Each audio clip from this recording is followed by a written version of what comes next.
എങ്ങനെയുണ്ട് കമ്മീഷണർ സാറേ നമ്മുടെ ക്ലൈമാക്സ് സെറ്റപ്പ് ഒക്കെ?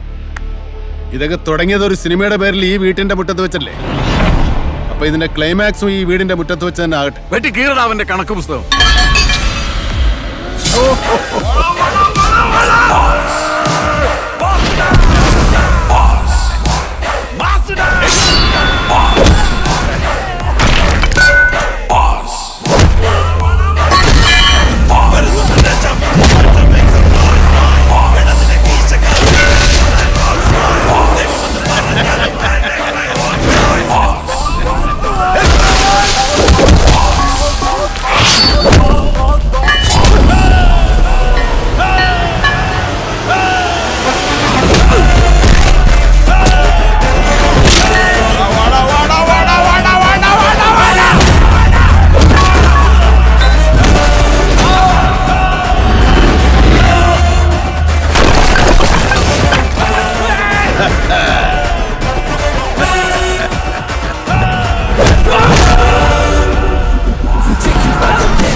സിനിമ സ്റ്റൈലൊക്കെ ആവുമ്പോ ഒരു ട്വിസ്റ്റ് ഒക്കെ വേണ്ട ബോസേ.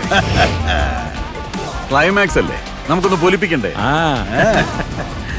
നീ ഒന്ന് തിരിഞ്ഞു നോക്ക്.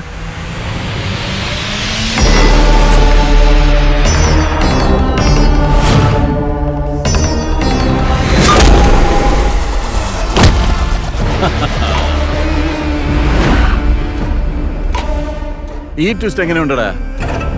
ഇപ്പൊ ന്യൂ ജനറേഷൻ സിനിമയുടെ ടൈം അല്ലേ, വില്ലന്മാര് ഹീറോ ആവുന്ന കാലമാ. നിന്റെ ഒക്കെ ടൈം കഴിഞ്ഞു. നീ പോയി വല്ല സെക്കൻഡ് പാർട്ട് ഒക്കെ പ്ലാൻ ചെയ്തിട്ട് വാ, അപ്പൊ നോക്കാം. ഞാൻ ലോകത്തിന്റെ ഏത് കോണി പോയി വിളിച്ചാലും എന്നെ അങ്ങ് തീർത്ത് കളയുന്നാണല്ലോ തലയും വാലും കൂടെ പറഞ്ഞത്. ദേ തന്റെ തല ഇപ്പൊ എന്റെ പിച്ചാത്തി തുമ്പത്താ. നീ എന്നാ വിളിത്തോടാ കുമാറേ? ഓ ആ തളർവാദം പിടിച്ചവനങ്ങ് തീർക്കടാ.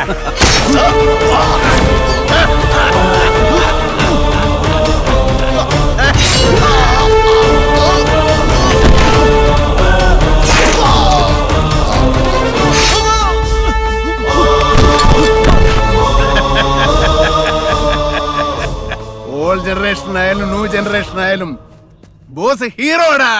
ഹീറോ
കമ്മീഷണർ സാറേ, അന്ന് രാത്രി ഈ വീട്ടിലെ ഓരോന്നോരോന്നായി നിങ്ങൾ തീർത്തപ്പോ ഒരു കാര്യം നിങ്ങൾ വിട്ടുപോയി. ഈ ശരീരത്തിൽ ജീവനുണ്ടെന്ന് നോക്കാൻ. അന്ന് നീ ഇതും കൂടെ എടുത്തിട്ടാണ് പോരുന്നതെങ്കിൽ ഞാൻ നിന്നെ ഒന്നും തേടി വരില്ലായിരുന്നു. അവരൊന്നും ഇല്ലാണ്ടാ ഞാൻ എവിടെയെങ്കിലും പോയി ആത്മഹത്യ ചെയ്തേനെ. തലയില്ലാതെ എന്ത് വാല് സാറേ. നീ എല്ലാം കൂടെ ബാക്കി വെച്ച ആ ഒരിറ്റ് ജീവനുണ്ടല്ലോ, അയാള് കാണാൻ വേണ്ടിയിട്ടാ ഞാനിതൊക്കെ ചെയ്തു. തളർന്നു കിടക്കുമ്പോഴും നിന്റെയൊക്കെ ചോര വീണ കാര്യം പറയുമ്പോ ആ കണ്ണിലെ തിളക്കം ഞാൻ കണ്ടിട്ടുണ്ട്. അതിനു വേണ്ടിട്ട് തന്നെയാണ് സാറേ കഴിഞ്ഞ 3 വർഷം മുഴുവൻ ഞാൻ ഈ കളി കളിച്ചത്. പിന്നെ സാറ് പറഞ്ഞ സെക്കൻഡ് പാർട്ടിന്റെ കാര്യം അതേതായാലും ഉണ്ടാകും സാറേ. പക്ഷേ അതിന് നിങ്ങൾക്കൊന്നും സീനുണ്ടാവില്ല. അപ്പോ നമുക്ക് ഈ കളിയങ്ങ് അവസാനിപ്പിക്കാം അല്ലേ സാറേ?